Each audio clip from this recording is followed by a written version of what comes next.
ఆంధ్ర తెలంగాణలో తక్కువ ఫీజులతో high quality results ఇస్తున్న ఏకైక సంస్థ Tirumal IAS institute. Welcome to Suman TV. KTR ని అరెస్ట్ చేస్తారా? ఇప్పుడు తెలంగాణ వ్యాప్తంగా జరుగుతున్న చర్చ అదే. ఇవాళ వరుసగా మార్నింగ్ నుంచి చూస్తున్న హైడ్రామా అంతా చూస్తుంటే కేటీఆర్ ని అరెస్ట్ చేస్తారా అనే ప్రశ్నకు అన్ని చోట్ల సమాధానాలు అందరూ వెతుకుతున్నారు. ఇంకా సిచ్యువేషన్ చాలా సీరియస్గా కనిపిస్తోంది.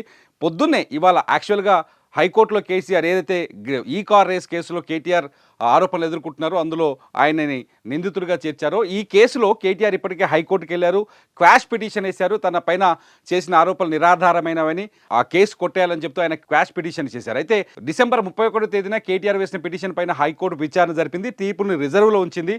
అయితే కేటీఆర్ విచారణకు సహకరించాలని కూడా హైకోర్టు తన వ్యాఖ్యలో తెలిపింది. ఈ నేపథ్యంలోనే కేటీఆర్కి ఏసీబీ నోటీసులు జారీ చేసింది జనవరి 2వ తేదీన 6వ తేదీన ఉదయం మీరు విచారణకు హాజరు కావాలని.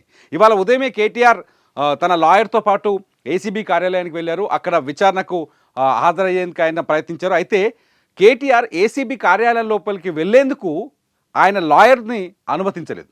కేటీఆర్ లాయర్ని అనుమతించలేదు. నా లాయర్ నా వెంట ఉండాలని కేటీఆర్ డిమాండ్ చేశారు. దానికి ఏసీబీ అధికారులు నో చెప్పడంతో అక్కడి నుంచి ఒక లేఖ ఇచ్చారు. ఉద్దేశపూర్వకంగానే లాయర్ని అడ్డుకుంటున్నారు, లాయర్ వస్తే తప్పేంటి, రేవంత్ రెడ్డి ఉద్దేశపూర్వకంగా కక్షపూరితంగా తన పైన ఈ కేసులు బనాయించే ప్రయత్నం చేస్తున్నట్టు ఒక మీడియాతో మాట్లాడి ఆరోపణలు చేసి అక్కడి నుంచి విచారణ నుంచి వెనక్కి తిరిగి వచ్చారు కేటీఆర్. ఎప్పుడైతే కేటీఆర్ ఆ సందర్భంలో ఒక వ్యాఖ్య చేశారు. ఏం చేశారంటే, గతంలో నరేందర్ రెడ్డి ఎవరైతే ఉన్నారో పట్నం నరేందర్ రెడ్డి లగచెర్ల కేసు విషయంలో పట్నం నరేందర్ రెడ్డిని బ్లాక్ చేసినట్టు తనని బ్లాక్ చేసి తన ఇంట్లో సోదాలు జరిపించి ఆ తర్వాత తన పైన లేనిపోని ఆరోపణలు చేసి తనని ఇరికించాలి కేసు అనే ఉద్దేశంతో ప్రభుత్వం కుట్ర చేస్తుందంటూ కేటీఆర్ వ్యాఖ్యలు చేశారు. అయితే ఇదంతా పక్కన పెడితే ఎప్పుడైతే కేటీఆర్ విచారణ నుంచి వెనక్కి తిరిగి వచ్చారో, విచారణకు హాజరు కాకుండా వెనక్కి తిరిగి వచ్చారో అప్పుడే ప్రభుత్వం అంటే ఏసీబీ కీలకమైన ప్రకటన చేసింది. ఏసీబీ హైకోర్టు ఆదేశాల ప్రకారం కేటీఆర్ విచారణకు హాజరు కాలేదని, హైకోర్టు ఆదేశాలను ఉల్లంఘించారంటూ ఏసీబీ వ్యాఖ్యలు చేసింది. At the same time ACB ఇవాళ కేటీఆర్ నివాసాలపైన రైడ్స్ కూడా నిర్వహిస్తుంది. ప్రస్తుతం రైడ్స్ కొనసాగుతున్నాయి.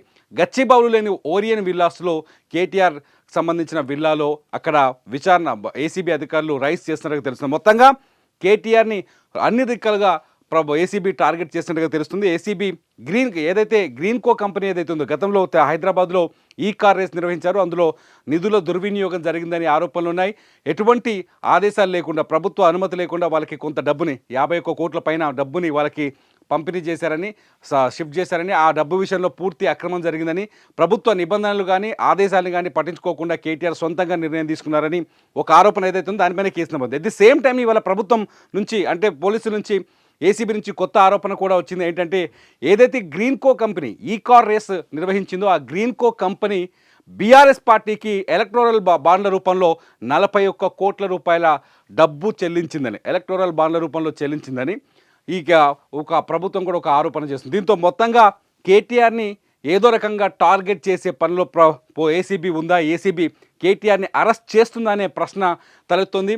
మొత్తానికి కేటీఆర్ మాత్రం చాలా స్పష్టంగా అంటే బీఆర్ఎస్ శ్రేణులు చాలా స్పష్టంగా ప్రభుత్వాన్ని విమర్శిస్తున్నారు. కేవలం రేవంత్ రెడ్డి కక్షపూరిత రాజకీయాలు చేస్తున్నారని, కేవలం కేటీఆర్ని అరెస్ట్ చేయాలనే కుట్రతో ఇవన్నీ లేనిపోని కేసులు ఇరికిస్తున్నారని చెప్పేసి బీఆర్ఎస్ వ్యాఖ్యానిస్తోంది.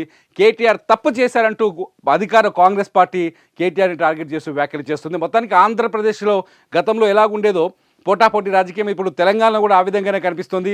బీఆర్ఎస్ని టార్గెట్ చేస్తూ ప్రభుత్వాన్ని టార్గెట్ చేస్తూ బీఆర్ఎస్ మొత్తానికి సోషల్ మీడియా వేదికతో పాటు ఆఖరికి కేసుల విషయంలో కూడా పోటాపోటీగా ముందుకు సాగుతుంది. మొత్తంగా తెలంగాణలో రాజకీయం రసవత్తరమైన పరిణామాలతో కొనసాగుతుంది.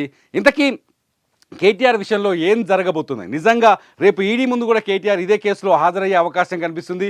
ఈడీ కూడా ఈ కేసులోకి ఎంటర్ అయినట్టుగా తెలుస్తుంది. ఈడీ విచారణ కేటీఆర్ హాజరవుతారా లేదనేది అతిపెద్ద ప్రశ్నగా మారుతుంది. మొత్తంగా ఈ కేసులో కేటీఆర్ని ప్రభుత్వం ఇరికించాలనుకుంటుందా, లేకపోతే కేటీఆర్ ఇరుక్కున్నారా ఆల్రెడీ? మీరేమనుకుంటున్నారు? ఈ వీడియో కింద కామెంట్ చేయండి. ఖచ్చితంగా మీ కామెంట్స్ పైన మరో వీడియో చేస్తా. చూస్తూనే ఉండండి సుమన్ టీవీ.